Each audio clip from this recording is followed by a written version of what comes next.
चलिए आज उनके बारे में बातें करते हैं जिनके बारे में कोई ज़्यादा बातें नहीं करता। जी हाँ, मैं हमारे कंस्ट्रक्शन वर्कर्स और लेबर्स की बातें कर रहा हूँ, जो इस सिविल इंडस्ट्री में उतने ही इम्पोर्टेंट हैं जितने आप और मैं। पर ये वो पर्दे के पीछे छुपे हुए चेहरे हैं जिनका जिक्र कहीं नहीं होता।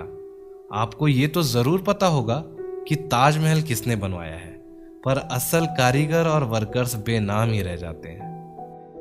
अगर मैं इनकी बातें करूं तो मेहनत और हार्ड वर्क इनका पेशा है और ये उन कल्पनाओं को हकीकत में बदलने में एक बहुत बड़ी अहम भूमिका निभाते हैं। वर्कर्स एंड लेबर्स इस सिविल इंडस्ट्री परिवार के वो सदस्य हैं जो अपनी कड़ी मेहनत से किसी भी प्रोजेक्ट को उसके आखिरी मुकाम तक पहुंचाते हैं। ये वो वर्ग है जो किसी लग्जरी लाइफ को जीने के लिए नहीं, बल्कि अपने और अपने परिवार का पेट पालने के लिए दिन और रात मेहनत करते हैं। चाहे जैसी भी परिस्थिति हो, इनका काम कभी खत्म नहीं होता। दोस्तों, कोरोना महामारी से आप और मैं अच्छी तरह वाकिफ हैं और आपने देखा इस महामारी के चलते जो लॉकडाउन हुआ, रात 12 बजे से पूरे देश में संपूर्ण लॉकडाउन होने जा रहा है। उससे अगर किसी को सबसे ज्यादा परेशानी उठानी पड़ी है तो वो है हमारे माइग्रेंट वर्कर्स एंड लेबर्स को। कोविड-19 के चलते आपने देखा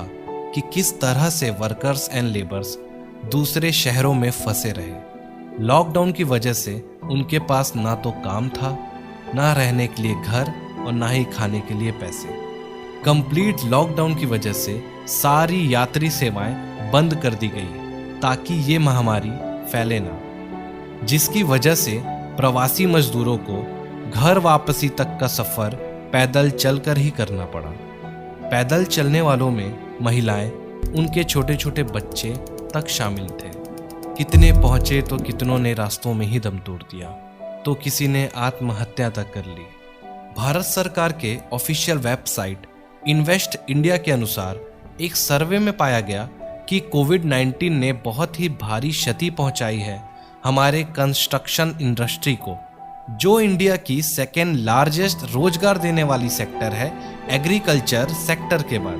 construction industry 50 million workers and labours को रोजगार देती है। ये वर्कर्स और लेबर्स हमारे देश के वो स्तंभ हैं जिस पे हमारा देश खड़ा है, और हम गवाह हैं उन हाईवे की तस्वीरों के जो हमारे सिस्टम की विफलताओं को दर्शाती हैं और कहती हैं कि क्या गवर्नमेंट को इनकी और मदद नहीं करनी चाहिए।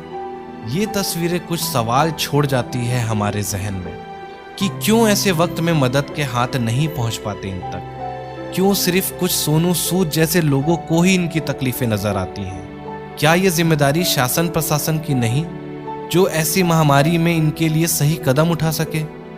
ये वर्कर्स एंड लेबर्स बैकबोन है हमारे देश के इकोनॉमी की, और जिन हालातों का सामना आज ये कर रहे हैं, ये हालातें चीख के कहती हैं कि देश को और करने की जरूरत है इनके लिए, जो हमारे देश को बनाते और हमारे शहरों को चलाते हैं।